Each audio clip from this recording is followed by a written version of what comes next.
आज के समय में कलीसिया में कोई भी ऐसा नहीं है जिसे चंगाई का वरदान नहीं चाहिए। अगर किसी से पूछा जाए क्या आपको चंगाई करने का वरदान चाहिए, तो कोई भी नहीं कहेगा कि मुझे चंगाई करने का वरदान नहीं चाहिए। यहाँ तक कि आज तो सभी लोग यही चाहते हैं कि उसे चंगाई करने का वरदान मिले, उसे भविष्यवाणी करने का वरदान मिले, यानी परमेश्वर के आत्मा के जितने भी वरदान हैं वो सारे वरदानों को पाना चाहते हैं हर एक व्यक्ति। कोई नहीं कहेगा कि मुझे वरदान नहीं चाहिए। और यहाँ तक कि वरदान पाने के लिए बहुत मेहनत कर रहे हैं। कोई उपवास रख रहा है, कोई कलीसिया में बार बार जा रहा है, कोई पास्टर को हाथ रखवा के प्रार्थना करवा रहा है। इस तरह से बहुत सारे कामों को करके हर व्यक्ति यही चाहता है कि परमेश्वर की ओर से जो चंगाई का वरदान, छुटकारे का वरदान है, या और भी जो 9 वरदानों के से जो वरदान हो, सब उसको मिल जाए। लेकिन मेरे प्रियो, एक बात समझने वाली बात है कि बाइबल के अकॉर्डिंग आपको चंगाई का वरदान कैसे मिलेगा, इस बात पे कोई गौर नहीं करता। बस एक होड़ लग गई है सबके बीच में कि जाओ और चंगाई के वरदान लेकर आओ। किसी भी तरह से कलीसिया के अंदर अच्छे काम करने से चंगाई का वरदान मिल जाएगा। झाड़ू पोछा कलीसिया में अगर आप लगा रहे तो आपको चंगाई का वरदान मिल जाएगा। इस तरह से बहुत सारे लोगों के मन में अलग अलग धारणाएं हैं। कोई कहता है कि अगर कलीसिया के अंदर जो लोग आ रहे हैं उनके जूते चप्पल को अगर आप संभाल के रखोगे तो परमेश्वर के वरदान आपको मिलेंगे। कोई ये कहता है कि पास्टर अगर आपका अच्छा है और उसके द्वारा आप प्रार्थना कराओगे तो आपको पवित्र आत्मा का वरदान मिलेगा। तो इस तरह से बहुत सारी बातें हैं। लेकिन सही मायने में बाइबल के अनुसार अगर देखा जाए तो चंगाई का वरदान आप कैसे पा सकते हैं, या और भी जो वरदान उसे आप कैसे पा सकते हैं? क्या जिन कामों को आप चर्च में कर रहे हैं उन कामों को करने से आपको वरदान मिल जाएगा, चंगाई करने का, भविष्यवाणी करने का, अद्भुत काम करने का, या फिर और भी कुछ है बाइबल के अंदर जिसको आप जब तक नहीं करोगे तब तक आपको ये सारे वरदान नहीं मिलेंगे? तो वही सारी बातों को आज मैं आपको समझाने वाला हूं और बताने वाला हूं। तो अगर आप भी प्रभु के वरदानों को पाना चाहते हैं और आप चाहते हैं कि यीशु मसीह के द्वारा आप भी चलाए जाए, आपके द्वारा भी यीशु मसीह के नाम से चंगाई हो, छुटकारा हो, लोगों के लिए आप भविष्यवाणी कर सको, ये सारे काम जो परमेश्वर की इच्छा के अनुसार है वो आपके जीवन से प्रभु कराए, तो आज आपको कुछ बातों का ध्यान रखना होगा और उन कामों को जो बाइबल के अनुसार है करना जरूरी है। अगर आप उन कामों को नहीं करते, चाहे आप फिर कितना भी मेहनत कर लीजिए, कितना भी कलीसिया में जाके पास्टर से प्रार्थना करा लीजिए, कुछ भी करा लीजिए, आपको आत्मा के वरदान नहीं मिलेंगे। तो आत्मा के वरदान पाने का सही तरीका आज मैं आपको बहुत अच्छे से वचन के द्वारा समझाने वाला हूं। सबसे पहले मैं अब एक बात आपको बता देना चाहता हूं। आज आपने देखा होगा बहुत सारे जगहों पर बहुत सारे कलीसियाएं हैं, चर्च हैं, और 90% चर्च में क्या हो रहा है? चंगाई छुटकारा दिखाया जा रहा है, अद्भुत काम दिखाए जा रहे हैं, आशीषें दिखाई जा रही है, संसारिक बातों में धन दौलत पैसा दिखाया जा रहा है। इन सब को देखने के बाद बहुत सारे विश्वासियों को लगता है कि हमें भी अगर ये वरदान मिलेगा तो हमारा भी बहुत नाम होगा, हम भी बहुत अच्छे से प्रभु की सेवा कर पाएंगे, हम एक अच्छा दास बनेंगे, दुनिया के कोने कोने तक जाएंगे और प्रभु की सेवा करेंगे। ऐसी चाह रख के वो भी ऐसे वरदानों को पाना चाहता है। अगर आप भी यही चाहते हैं कि आपको परमेश्वर इस्तेमाल करे अपने वरदानों के द्वारा, और आपके मन में भी ये लालसा आ रहा है कि मुझे वरदान चाहिए, तो मेरे प्रियो, आज का ये वीडियो आपके लिए बहुत खास है, क्योंकि आज मैं आपको बताने वाला हूं कि चंगाई का वरदान हो या बाकी सारे वरदान हो, आपको पाने के लिए बाइबल के अकॉर्डिंग क्या करना होगा और कौन कौन से वचन है जिससे कि आपको समझने की जरूरत है। सबसे पहले मैं आपको एक वचन पढ़ के सुनाना चाहता हूं, बड़े ध्यान से सुनिएगा, तब आपको समझ में आएगा। हम पढ़ेंगे प्रेरितों के काम और उसका 5 अध्याय और 12 आयत से लेकर कुछ आयत मैं आपके लिए पढ़ना चाहता हूं। यहां पर आप देखेंगे क्या लिखा है। यहाँ लिखा है, प्रेरितों के हाथों से बहुत चिन्ह और अद्भुत काम लोगों के बीच में दिखाए जाते थे, और वे सब एक चित होकर सुलेमान के औसारे में इकट्ठा हुआ करते थे। यहाँ पर जो समझने वाली बात है, मैं क्या समझाना चाहता हूँ कि यहाँ पर परमेश्वर का वचन कह रहा है, प्रेरित लोग जो थे, यूहन्ना, पतरस, याकूब, जो भी उसके चेले थे यीशु मसीह के, वो प्रेरित जब थे तो उन लोगों के हाथों के द्वारा बहुत सारे चिन्ह और चमत्कार के काम परमेश्वर करवाते थे, अद्भुत काम कराते थे।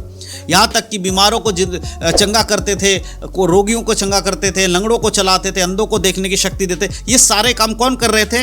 यीशु मसीह के जाने के बाद उनके चेले यानी कि जो प्रेरित लोग थे वो लोग कर रहे थे। तो क्या आज के समय में कलीसिया के अंदर ये वरदान मिलेगा? हाँ, जरूर मिलेगा।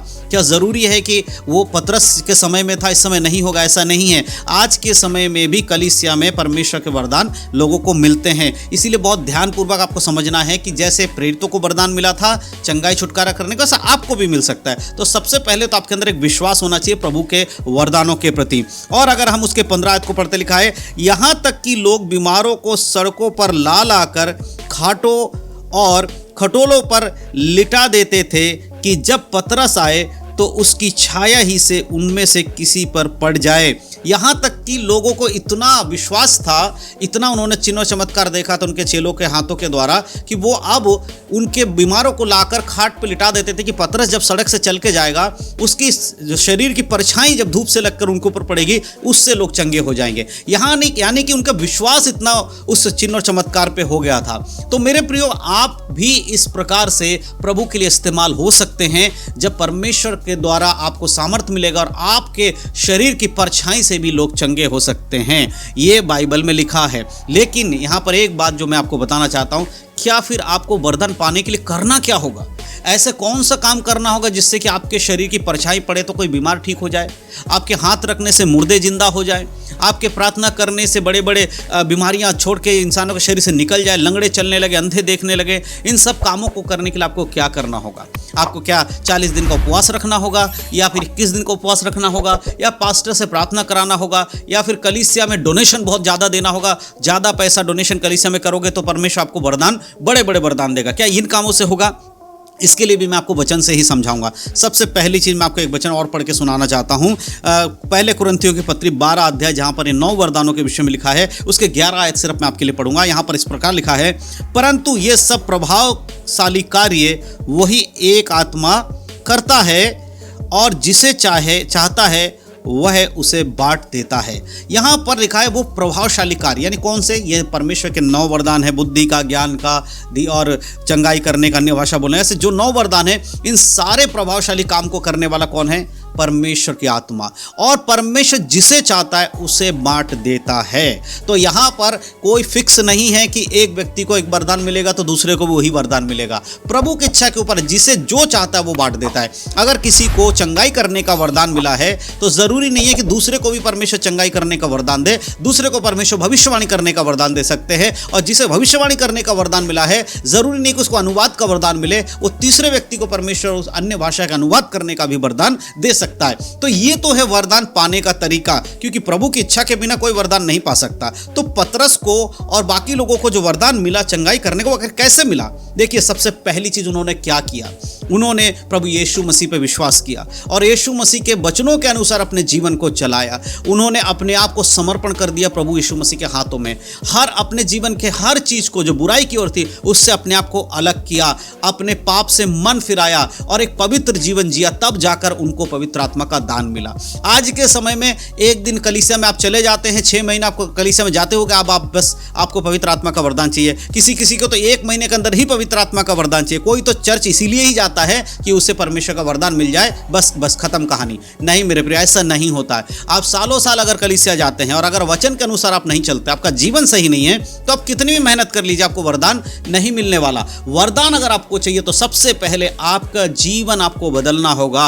आपको यीशु मसीह के नाम से आपको क्या करना होगा? यीशु मसीह पिता पुत्र पवित्र आत्मा के नाम से बपतिस्मा लेना होगा, अपना मन फिराना होगा, पश्चाताप करना होगा, संसारिक बुराई से अपने आप को अलग करना होगा और प्रभु के वचनों के अनुसार जीवन जीना होगा। जब आप ये काम करेंगे तभी आप उसकी इच्छा को पूरा करेंगे, क्योंकि वचन में, यूहन्ना किताब में लिखा है कि जो कोई यीशु मसीह से प्रेम रखता है वो उसकी आज्ञाओं को मानेगा, और जो यीशु की आज्ञाओं को मानेगा, वह यीशु कहता है मैं पिता से विनती करूंगा कि उसे एक और सहायक दिया जाए, यानी पवित्र आत्मा दिया जाए। और जब पवित्र आत्मा आपके जीवन में होगा तो पवित्र आत्मा का वरदान भी आपको मिलेगा। तो इसके लिए सबसे इंपॉर्टेंट चीज जो पतरस ने किया है, जो पौलुस ने किया है, जो मरकुस ने किया है, बाकी सारे जो प्रेरित लोगों ने किया है, वो है प्रभु यीशु मसीह पे विश्वास, उसके वचन के अनुसार जीवन जीना, पवित्रता का जीवन जीना, हर एक बुराई से अपने आप को परे रखना और यीशु के वचन के अनुसार चलना। अगर आप ये काम करते हैं तो फिर आपको किसी पास्टर के हाथ रखने के द्वारा भी वरदान अगर मिलता है, नहीं भी रखते हैं तो भी आपको मिलेगा, क्योंकि परमेश्वर जिसे चाहता है उसे वो बांट देता है।